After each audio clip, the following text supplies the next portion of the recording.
All right, so this here is the XTOOL IP819TP, and XTOOL sent me this unit and wanted me to take a look at it and show you guys. So first, I'm going to just do sort of a quick unboxing here and just show you what's inside of the box. Now, still the same blow molded case that we're used to seeing, metal hinges. And first, when you first open it, obviously you're going to see just a little bit of paperwork here, and we'll just set it off to the side here. And this here comes with it says Bluetooth. Now, one good thing about this is that not only is it Bluetooth, it can have a wired connection. You see this little piece right here, you take that out, and you can also stick in the USB Type B cable that's supplied with this unit. So the first one we're taking out is a USB A to USB Type B connection, as you see here. So you have the best of both worlds, wired or a Bluetooth connection, which I think is pretty cool. Now, here, let me set that off here. Now, here is the USB Type A to USB Type A. This is used for charging or data transfer from the unit. And here are the international chargers, Europe, American, and I believe maybe Asian, I guess. And the charging brick. So you have everything complete in the system here. And then obviously the last thing is that we're going to go ahead and take this unit out, and it's nicely packaged, got a lot of protection on it.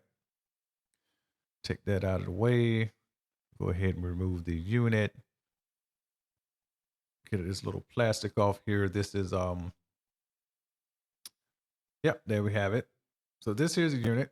Let's go ahead and see that the TPMS sensor is here. And just take a look around the sides. Nothing we haven't seen before from XTOOL. Let's go ahead and just fire the unit up. It's not been updated or anything this yet. I'm just cutting it on just to cut it on. And well, the splash screen is the XTOOL that we know, and it'll just prompt you once it really get into the software to if you haven't had an XTOOL before, to set up with the language and log into the Wi-Fi and all of that stuff that you have to do to update it. So definitely, I highly recommend updating this tool, fully update, do all the updates and all of the and also check the actual diagnosis software update so you can get the best full experience that you can get right off from the get-go, because sometimes not all the special functions are installed. All right, so here comes I think here's the TS100. This is their double frequency TPMS sensor, 315, 443 megahertz. Just showing you the outside of the box so you can just get a quick snapshot. You can pause the video at any time to take a look at that. And well, we'll go ahead and take a look at the contents of the box here in a second and open this right up. And we take it out, so it's nicely packaged here.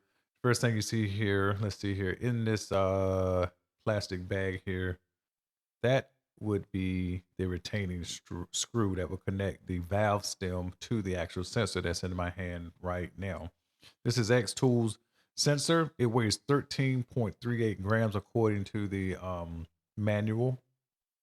So that might be important for balancing tires. I mean, I guess if they're just a few grams off, it may not make a big difference, but maybe it will. Who knows?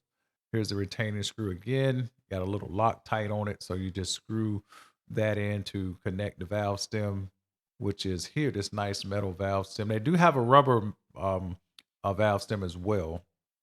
So I have a TPMS project coming up in the future, so I will be installing this myself. Maybe I'll do all four. But anyway, this is just a little idea how you connect. You just push it down in here, and you take the retaining screw and go through the bottom, and it would look something like that, and just connect it to it, and then that would just be that. So there you have it, XTOOL TPMS sensor. All right, guys, so I'm out here in the car now with the unit, and first thing I want to do is I forget the guy's name, and I'll pop it up on the screen. I give him a mad shout out. He sent me this 3D printed scan tool holder for you see right here, it's kind of holding this. You take this out here, and you just neatly set the unit right in there just like that. I just want to give him a shout out for that. But anyway, here's a unit. So mainly what I'm gonna go over here, obviously, is just gonna be special functions, the diagnosis, and the TPMS features here. Now, if we take a look, go ahead to special functions right here.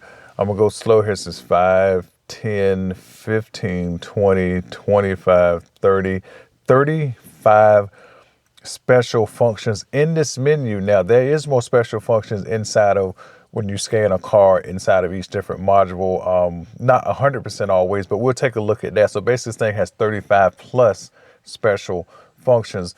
And so that puts this somewhere between the D7 and the D8, much more closer to the D8. So if you was thinking about buying a D8, you might want to consider this here first, because not only are you going to get pretty much nearly the same scan tool, except for the hardware, let's just say hardware side, you're going to get TPMS programming, reading, learning, and troubleshooting capability. All right, so now let's back up out of here. Now, if we go to diagnosis, we're gonna start the TPMS last. We go here to diagnosis. Well, we can just go ahead and this is running on Android 10, so it's a little bit faster than the older or the previous generations of the XTOOL, say D8s and D7s, for example. Now the D7S, D8S, D8, D8W, and so on and so forth. Those are going to have Android 10, so they're pretty snappy here. Oh, I forgot to plug in my VCI. I'm sitting here. I was excited to get in here with this video here. Let me plug that in real quick. I was kind of excited about that. And well, anyway, all right, there we have it in here. You hear the little click. There we go. All right, let's hit auto scan again. See what we have here. Now, again, like I said, this is for me, why this is doing this. I'm gonna say that TPMS monitoring system in this thing is a game changer if you're a DIY, because now you have access to that information. All right, so now let's go ahead and proceed forward here. We're gonna do an auto scan. Oh, the only other thing that this scan, well, one of the things that it doesn't, that the D8 has, this one does not have, is what I want to say, topology. So that's not really that big of a deal. It's nice, but you can't have everything, I guess. I got some codes as always with the Buick, but again, most of them mean nothing. They're just like some slight communication things, or like inside of my car, like I changed all the incandescent bulbs out to LEDs. So the body control module always going to be, for every single bulb circuit, there's always going to be a code. I mean, if you clear them, they'll stay gone for a little while and then they'll come right back. So, and all of this, probably all of the failures that you see is probably because another thing is that I just had my battery disconnected from the car. I was doing some stuff under the hood. I had to take the battery and the battery tray out to get access to a certain part. And I'm pretty sure this is just part of that. The car just runs and starts and drives just fine. But as you can see, if you got a code, you're going to find out. So there you have it. That's the code for this car here. My car has, let's see, this car here has about 20 modules in it. So we don't really have to go into the thing, because the ECU has no module. Everything else just has some. I'll check that out later. But again, what I want to go to is go through here, and I want to show you the additional special functions that possibly could be for my car and some other cars, but I'm gonna show you what it looks. All right, so if you go here to this special functions menu, you're likely to see more special functions or some special functions that may not necessarily be in the main screen special functions menu. So let's click to see what we got here. So reset functions. So fuel trim reset, that's something that this car here allows. Remote vehicle start, disable history reset. That's something that's not in that main screen. And also it has an engine oil life reset. So that's something that you won't really see. So let's, I'm gonna just go back. I just want to see, we're looking at TCM, will we see any other thing that's inside of special functions, which Oh, transmission adaptive pressure reset. Sometimes, yeah, you don't see that. I don't think we saw that in the main menu, but in some cases, like, you would want to, I forget what the reasoning behind wanting to do this, but, obviously if you just done some transmission work or something like that, or sometimes it's like certain tables in this car that the pressures run off that sometimes you may have to reset. Not in my case, but I'm talking like you just never know, like we really had some serious transmission problems. Just more or less a feature if you needed it. I've never needed it. But again, the point I'm trying to make is in these special function menus, you're going to see some things that are not in the main special function menu that's more broad scope and not necessarily manufacturer specific. Let's go back to the ECM. All right, go to diagnosis here. Let's go back here, and we'll just go back into, because I'm going to show you some live data here in a second with this unit. And I just want to also take a look at the actuation tests. Just show you what we have here. Plenty of actuation tests here. This is for the ECU only. Now don't forget that this is not for any other module. Every module possibly has their own set of actuation tests. So there's plenty of things here, I mean, buried in here that for your make and model may or may not be here. But the fact of the matter is, if you get this unit, you need to be checking these menus to see what you have to help you with diagnosing and or resolving issues. All right, so no freeze frame data because there's no check engine light on. Inspection and maintenance system. Let's see here. This is going to say probably nothing. Is just, if it says fail, that would be expected. Yeah, value no. Yes, that's because let's see here. Let me check it out. Yeah, I'm just scrolling through it because I'm not. Let's see here. Temperature, and that's why all of these are the monitors up here. And that's why they have no value. That's because I just plugged the battery back up right before this video, because again, I just had a battery disconnected. So therefore, if I was trying to take this car to get an inspection right now, I could not, for example. So this is where you would go to check that out in your inspection and maintenance data. And let's see, inspections, maintenance system status data. Let's see what that one says. Meal light requested, no. And this is just more seemingly generally of the same, just more, just gives you a little bit more status. So basically, I just know my car ain't ready. You see a lot of these things that say no, like these catalyst monitor, component monitor enabled, and other little things in here that should have had a check, like eval monitor complete, no, for example. I think in my state, you can have all your monitors complete -1, and you can still go in for a state inspection. All right, so now let's turn the car on here.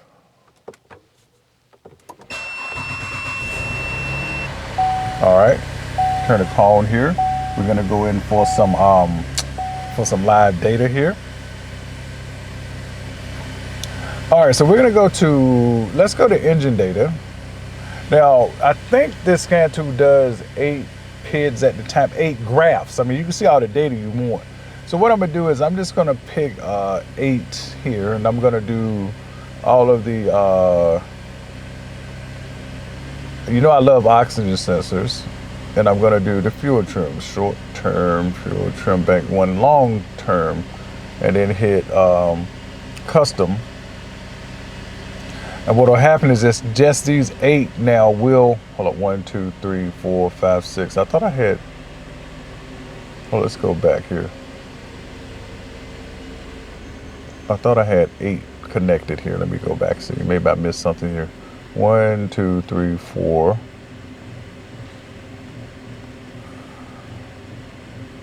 Where did they go? Where is the,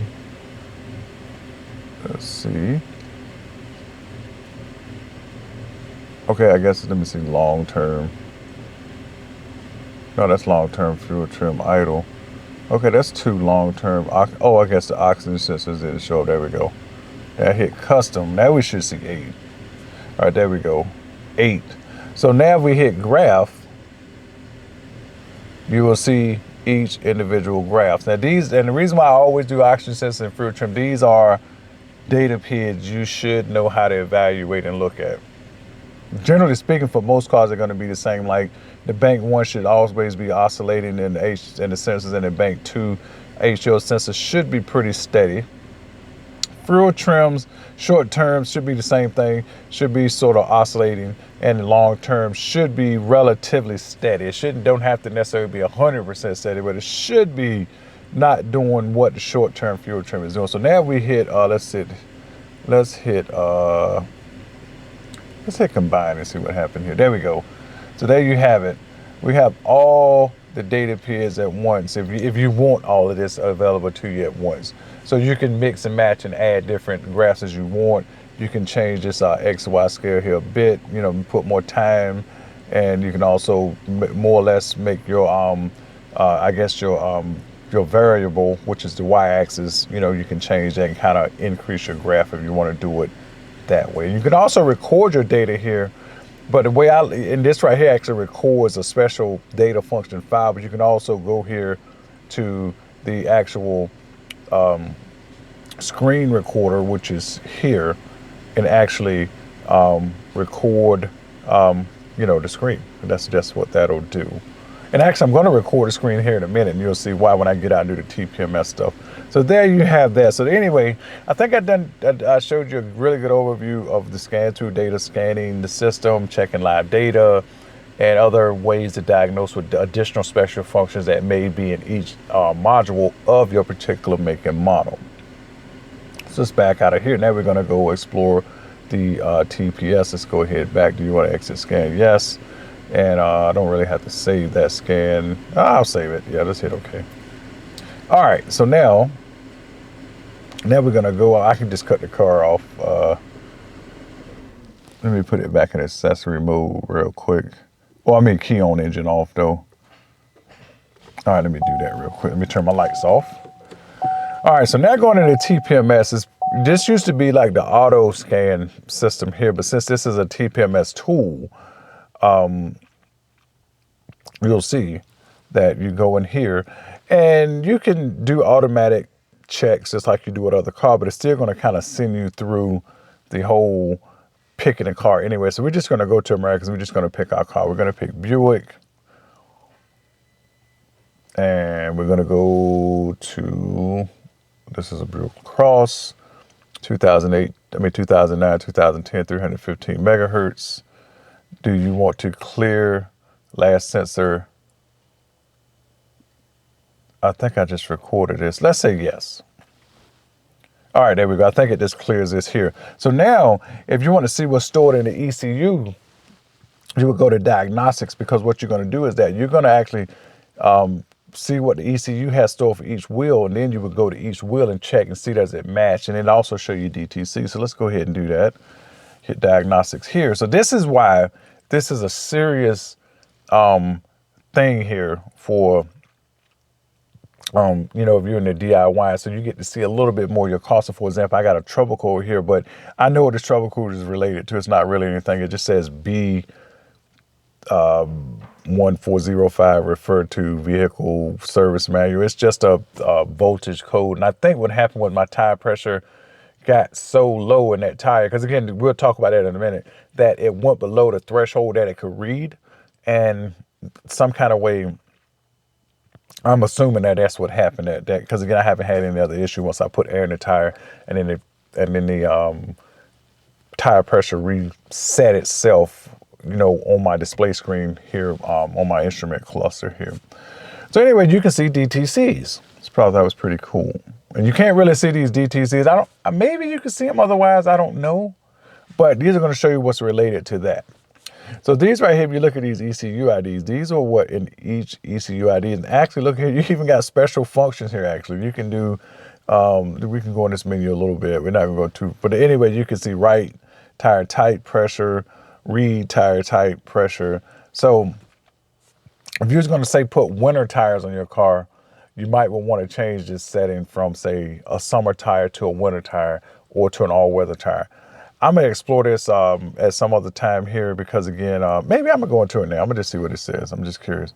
Front tire pressure type, because I don't really know much about what's happening in this menu. So that's why I said I'm just probing here a little bit. So I'm just gonna stop right here with that. I'm gonna try to, because I'm gonna go over that part in another video, because actually I'm gonna make a few videos after this just gonna encompass programming TPMS module, and also not module, TPMS sensor, and also doing some activations and relearns. But anyway, that's for another video. So all right, we're gonna go back out.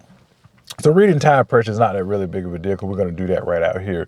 So you can also get some live data here if you want. So let's just open this up, live data for your TPMS system. Pretty cool. Front tire pressure, sensor identification. So you can get all of this stuff. And let's just hit select all and hit OK. And there you have it. It's populating at once.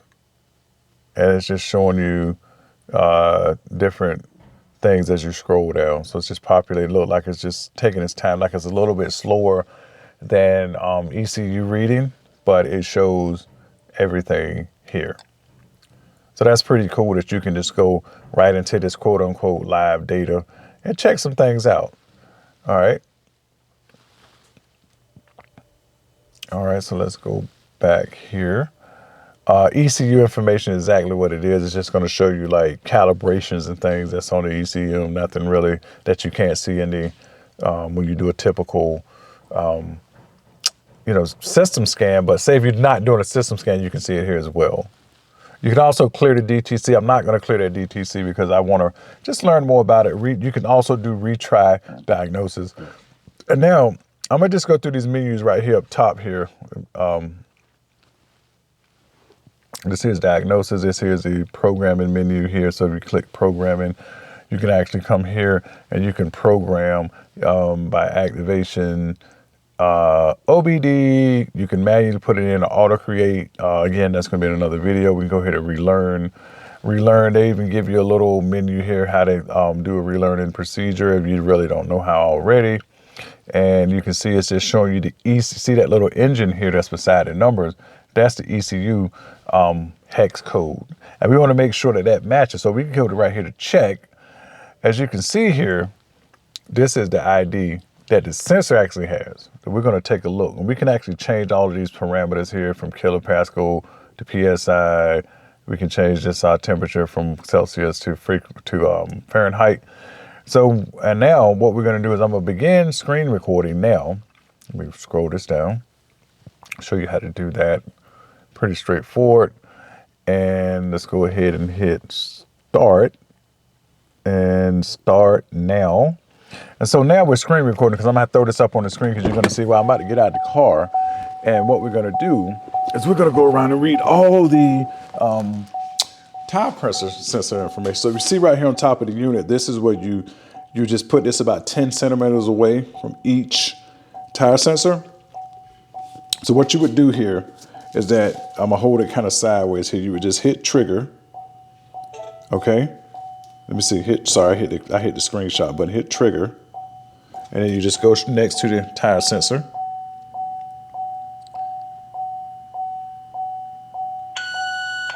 Oh, I put that in the wrong tire actually. So let's clear that out. Let me show you something here. That was my mistake. So you can just hit clear and then you can do that again. So let's go back to the front right. So here, you can just hit, right here, you can just hit trigger. Then we're just gonna put it right here.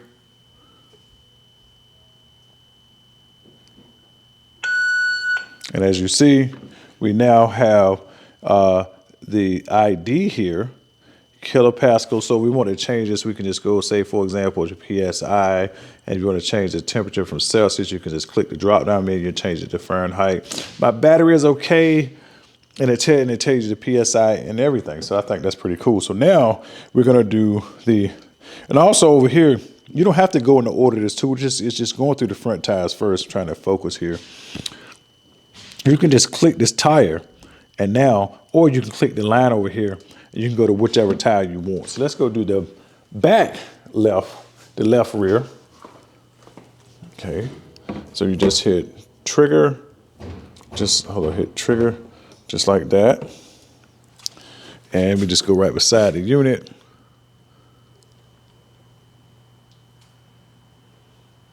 Yep, just like that. That one didn't make any noise. That's because what'll happen is that if you read one and clear it and you go back to that same one, it won't beep again. I don't know if that's a bug or if it's just how it is, but anyway, it's not that big of a deal because it still captures the information. And when I'll show you in a minute how to use this information. So now we're going to the front right.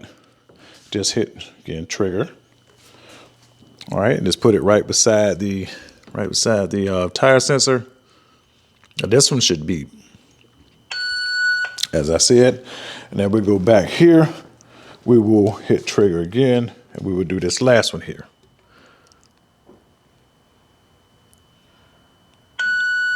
All right, so now that we've done that last one here, let's take a look at this. Now, what you could do is, if you go up here to diagnostics, you'll see that the sensor ID now that would just show matches what it says in the ECU. So for example, if something was out of sync here, you could tell which sensors wasn't matched up, and you could actually go around and relearn all the sensors, for example. This is really good information for to have right here, and you see right here they had a comparison here. But now going back to tell you what my TPMS project is going to be, as you see this one right here, the right rear tire, it has 30.3 psi. This one has a very slow leak in the valve stem, and well, I've been watching a lot of videos, doing a lot of research, and this is something that I want to change out on this car. So I'm gonna do it myself, and that's gonna be a video within itself as well. So anyway, that's pretty darn amazing. Now, another thing one thing I wanna point out here with this unit is that this thing only programs the XTOOL sensors. Like most other manufacturers, their tools only program their sensors that they make. There may be, I'm sure there's some exceptions out here that program third-party sensors, but for the most part, a lot of scan tools like this and other brands, they're only going to program, not relearn or activate. This scan tool will relearn and activate other brands, but it will not program other brands. That is taking information and writing it to that TPMS sensor. So that's what programming is. All right. So with that said, that's going to end this video here. And I hope you guys enjoyed this video. And there's going to be some more to come on this unit, and you guys will see more. That's it. Now you guys take care, and I'll see you in the next one. Bye.